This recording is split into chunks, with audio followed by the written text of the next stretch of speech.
Boa tarde, bem-vindo de regresso. Este jornal, breve história da Europa, da Grande Guerra aos nossos dias. É um ensaio histórico sobre os principais acontecimentos que marcaram o continente entre 1917 e 2017. E é precisamente para falarmos dessa obra que comigo tenho a autora Raquel Varela, historiadora e também professora da Universidade Nova de Lisboa. Muito boa tarde e obrigado pela sua presença neste jornal. Obrigada eu. Esta obra, de certa forma, serve como uma fita cronológica dos grandes acontecimentos dos últimos 100 anos, mas também tem aqui um olhar sobre as próprias dinâmicas sociais que são indissociáveis desses grandes episódios. Sim, eu quis, antes de mais nada, fazer um levantamento dos principais factos da Europa no século XX, porque nós nos últimos anos refletimos muito sobre a Europa, mas a partir de um momento atual, como é natural, não é?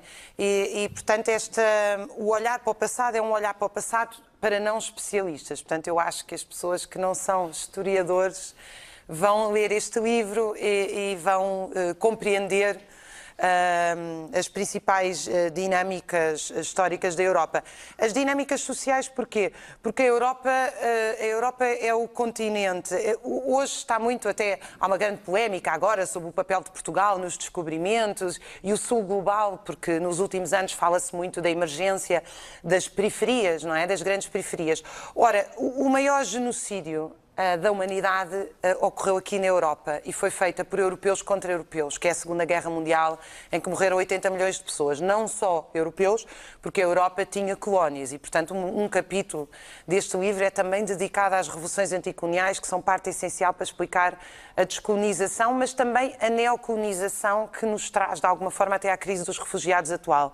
E, portanto, eu peguei nestes exemplos para tentar dizer que o passado ajuda-nos muito a compreender as crises e os desafios que nós temos hoje em dia. E eu aproveito porque, de facto, e isto é inevitável, falarmos hoje sobre a Europa, é também pensar no ressurgimento desses fenómenos extremistas e que se está a manifestar nos principais países, pelo menos da União Europeia, França com a Frente Nacional, a alternativa para a Alemanha no Parlamento alemão, em Itália temos um novo executivo, também com um partido de extrema-direita, fora também os exemplos na Hungria e em Itália. Como é que explicamos o que está a acontecer hoje? Parece que as lições do passado não ficaram, desapareceram? Justamente, um dos capítulos deste livro é dedicado à questão nacionalismo versus internacionalismo. Eu acho que neste momento nós temos, depois da crise da social-democracia, da terceira via e, portanto, do abandono da luta pelo pleno emprego, e substituição pelos programas assistencialistas, não é? Luta-se mais pelo subsídio de desemprego do que pelo emprego ou pela redução da jornada de trabalho, que era o essencial da política social-democrata dos anos 70. Nós temos realmente duas grandes disputas, que é entre uma extrema-direita xenófoba, nacionalista, e um neoliberalismo que coloca o dumping social, a que chama livre circulação, como predomínio. E eu creio que nenhuma dessas soluções é uma solução para a Europa. Nós, de facto, temos que ter uma solução em que todos podem trabalhar aqui, mas essa solução passa por direitos iguais para todos. Ou seja, nós não podemos promover sistematicamente as migrações em que uns vão ganhar metade dos outros e pressionar o salário desses para baixo. E é um debate que estamos a ter precisamente, sobretudo, por outro lado, a questão dos refugiados. É óbvio que não se pode abandonar pessoas no mar e se não tem um continente como o nosso, não pode ter esse tipo de atitudes, mas nós temos que pensar o que é que são as políticas, não pedir desculpas por o que aconteceu há 500 anos atrás, porque a história não é psicanálise, mas olhar para aquilo que são hoje as grandes empresas europeias e as suas políticas de monocultura que arrasam, por exemplo, monoculturas de cacau, de café, do petróleo e do delta do Níger, que faz com que estas populações deixem de ter acesso aos seus recursos, não disponham dos seus recursos, que é um dos princípios históricos do século XX, a autodeterminação dos povos, e sejam obrigadas a lançar-se à morte no Mediterrâneo.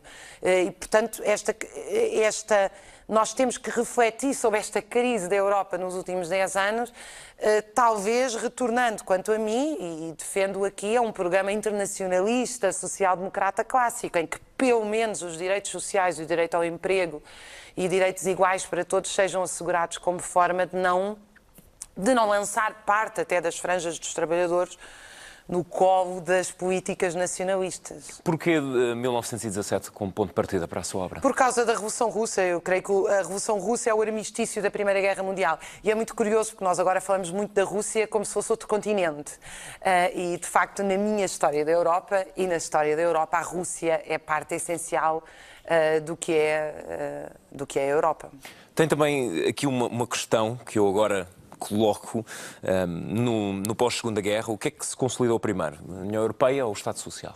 Não, sem dúvida alguma, isso é uma das grandes mistificações pós-crise de 2008, porque nesta ânsia, os neoliberais, na ânsia de salvar a banca, vieram dizer que nós temos que apoiar a União Europeia porque a União Europeia é a Europa.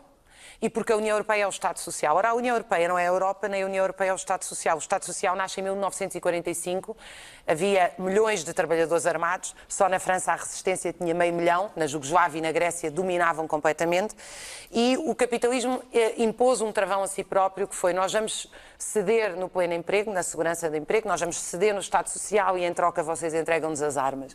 Esta é a construção do Estado Social em 45-47. A União Europeia tem como precursora a SECA, a Comunidade do Carvão e do Aço, e a CEE.